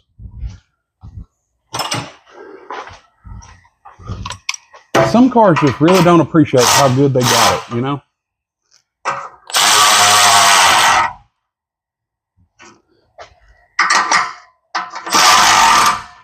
Tighten on down now. We're snugging.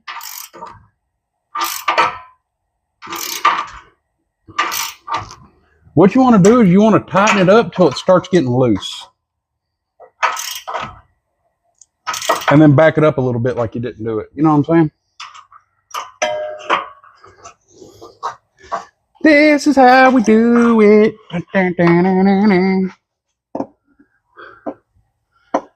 Well, there ain't nothing like wrapping a project up. And I do have a Chevy Express van out there on my trailer. I am not trading this for a Chevy Express van, so let's just go ahead and no. But I remember Kevin, if y'all watched the video of us doing the bed liner on the top of the 72 K5 Blazer, the K5 belongs to Kevin's wife, Dana. Well, and then Kevin bought the old school truck that we did work on. If y'all didn't see that one, Kevin bought the C20 square body that we put an engine in. And if y'all didn't see that one, Kevin was the one driving the truck that we had to rescue that day out of the edge of the woods that we had to go tow. And if y'all didn't see that one, y'all suck. Nah, I'm just playing. But you should watch them. They're all some pretty decent ones. I would like to think that I'm getting better at videoing and editing as I go, but you just got to take it slow sometimes.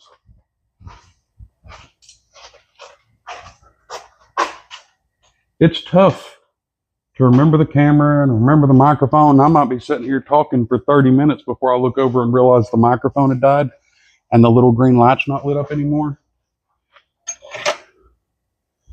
Yeah. And then I just gotta like fast forward that part or delete it or whatever. It's a struggle, but I enjoy doing it. I hope y'all enjoy at least watching. You may not enjoy listening to me. I can do some babbling on, you know what I mean? Imagine in person, you know? I like to think I really ain't that bad, but who knows? Oh, I dropped the bolt. That's what happens for you trying to put the starter in upside down, Adam. Well, just trying to see where the wire relaxes. All right. Go ahead and set him up there.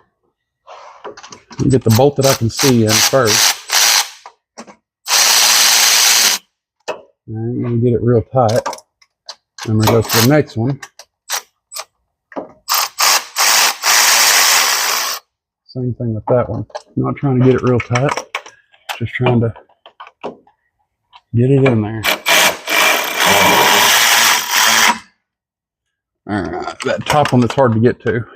I wanted to go ahead and get that one in there. And that one is tight. Now we'll work our way down. Now to the bottom one. All right. Starter's in. Clutch cable. Okay. Just when you think you're done. No, that's why you gotta walk and re-look over stuff. You know what I mean? And now I may have to put some tension on this clutch whenever we put it in. I guess y'all really didn't even see me just put that clutch cable on there, but it's simple. And this is why I say we may have to put some tension, because I can pull it and get the cable set in place by hand. So we may have to tighten it up a little bit, but for us to do that, it's fairly simple because we have the firewall adjuster, just like the one that we installed on the Fox body. And I guess y'all will see it on this one too if it's out of whack.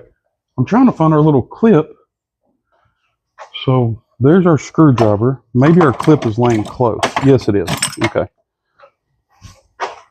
Our little clip that goes right here just kind of locks that in place. And I guess we'll put the cover back on it. I don't want to. I would like to keep the cover. I need a cover for the Fox body. But I ain't going to do him like that. He'll get the cover. Since y'all are going to guilt trip me and make me feel bad about it.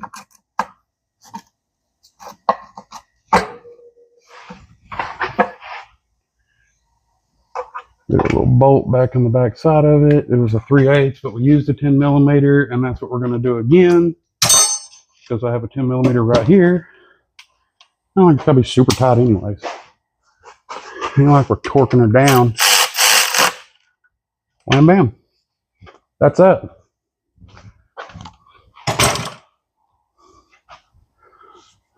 I will get this thing down off the lift. Let me move our little service cart out of the way. Move the pressure plate, clutch, and flywheel out the way. We'll be ready to set this old dude on the ground. Safety release. Foot release. Bungee cord because I don't want to stand here and hold it. I am keeping these wheels and tires. So I told him, I was like, I don't want to do it straight up, but I'll do it. If I keep my wheels and tires. I've got a plan for these wheels and tires. You're going to want to stay tuned for that. But I'm going to put some stock bullet wheels on this thing. I've got a green 99 GT Coupe on the back of the rollback sitting beside the shop. Yeah, there's a rollback up there. Oh, okay, I heard crunching. It was the new flywheel box. Yeah, just the box. So it wouldn't be the first time I left something underneath the legs of this lift.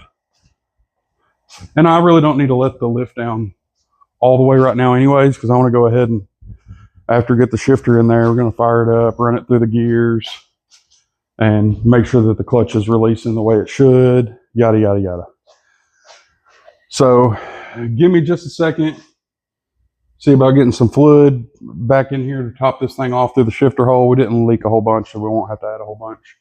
And I'll grab the sockets that we need to put the stuff back together inside the car and some silicone. We'll get in there, throw the shifter on this thing, hook the battery up, fire it up, see about banging some gears. So bear with me. We'll be in the car in just a minute. We are ready to bolt the shifter in this thing. So we got our tools and the silicone sitting on the console. We'll use the little rag that we had covering up the shifter hole. Wipe off anything around the edge of it. Wipe off the bottom of our shifter so that we can get some silicone on this dude. I'm going to take just some premium gray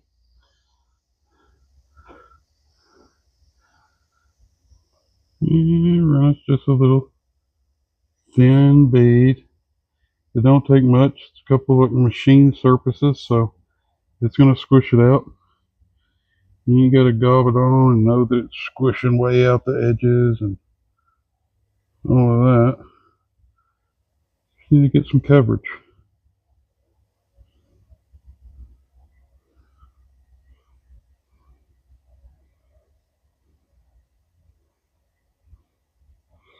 which is what we have now. Let me get the cap back on there, and I will show you all what we're working with. Got a little bit on there.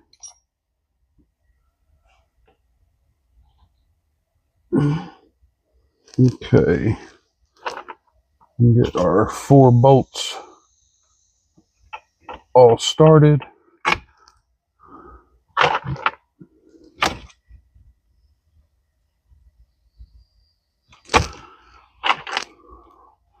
Bolt number 3.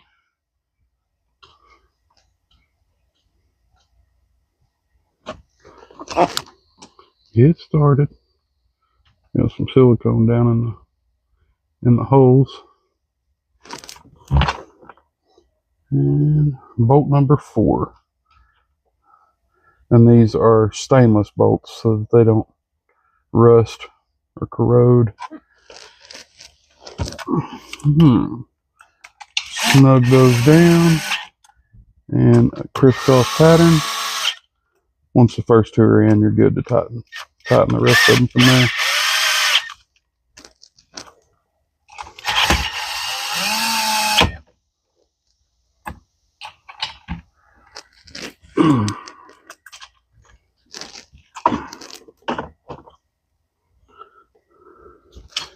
Now we can put our boot back down over top. Get our electrical plug shipped out of the way for the moment.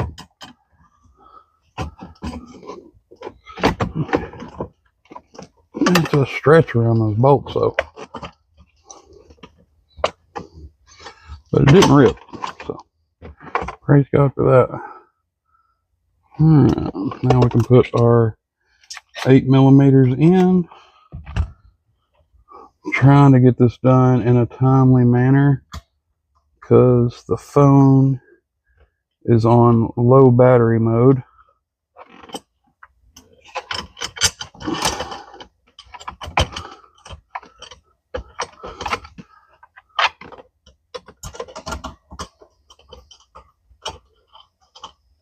Some of these kind of go in crooked, and so I'm going to start them by hand so that I know that they're started before I stick our 8 on there.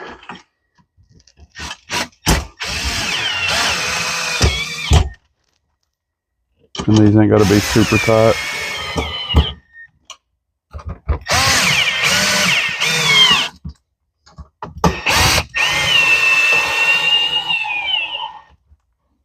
That's good. Alright, now we're going to put our boot back over it. And we'll put our shifter knob back on there.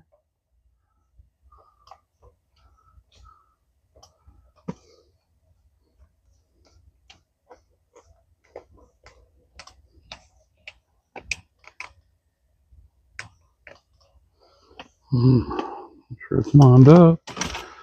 Now our trim ring.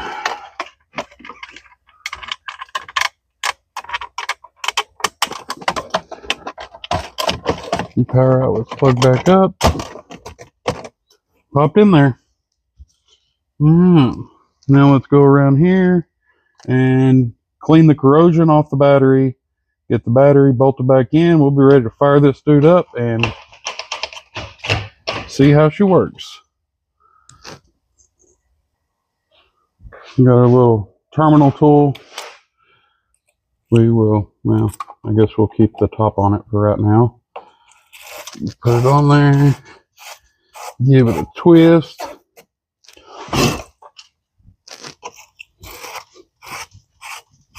Or 7. If you only seen one of these, it just has wire bristles in there. You stick it on there, twist it, and it cleans all the corrosion. And then this end has a brush that you can stick inside of this end.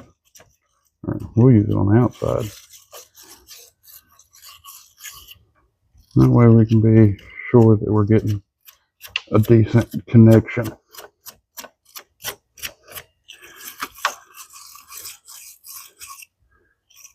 Yeah, I heard you could pour some Coca-Cola on these things. I think I've done it before.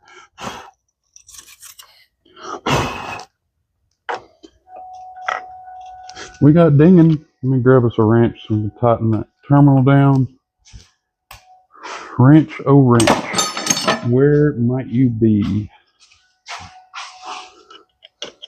Got a little adjustable tapper. It will be wrench enough for what we need. Turn down just a little bit.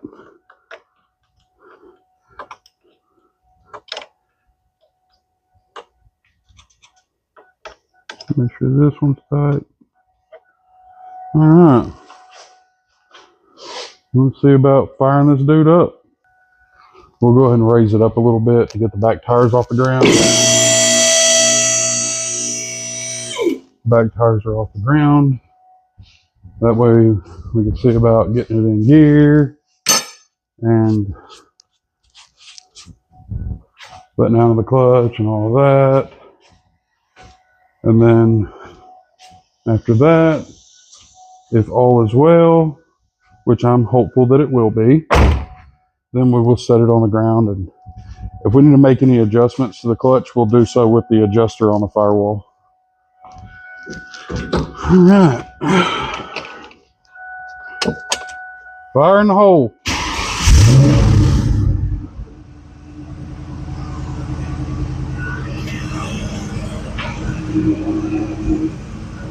Once you clutch in, the tires will stop, you let out on the clutch, and it goes. That's what you're looking for in a clutch. All seems to be well. Now we'll set it on the ground and see how the clutch feels when it starts to pull. Put our bungee cord back around our release. And as it comes down, we will get these legs pulled out. Get this leg pulled out. Same thing on the other side.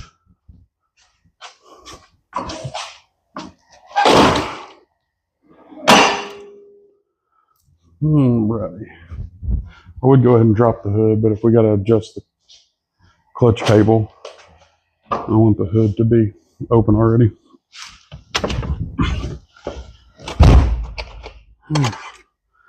Fire in the hole.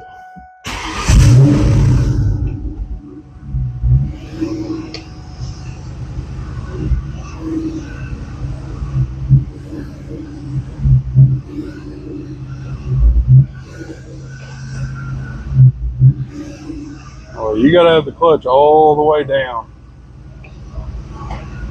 Like as soon as you start letting it off the floor, it grabs. Oh, this car sounds good though. I love the way this car sounds. All right, so we're gonna tighten up our firewall adjuster. So let's get over here and do that. The adjuster is this little aluminum doohickey. So you see I pull out on the cable, that's how much slack we've got. So we're just gonna adjust this out until it touches the housing. We don't want to get it tight against the clutch housing because it's already working the way it is. So anything we do with it just makes it better. Yes, it's still got a little bit. So we're gonna call that good. I know it's gonna work out good because it was working before, and that's just gonna make the pedal release a little bit higher. So water up in the scoop.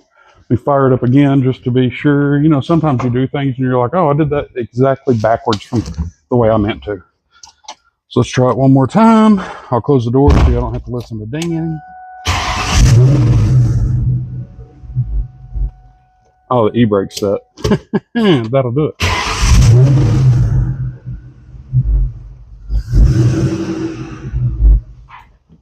That may be a little too tight.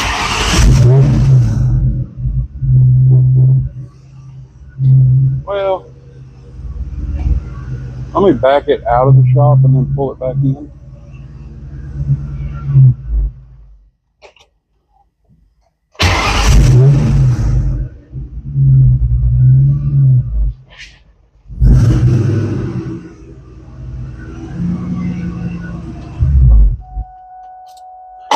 I think I'm going to loosen it up just a little bit. It's catching pretty, I'm going to say it's catching about 3/4 of the way up. And before it was catching at about 1/8 of the way up. Ideally, I'd like it to catch about 3/8 to a half.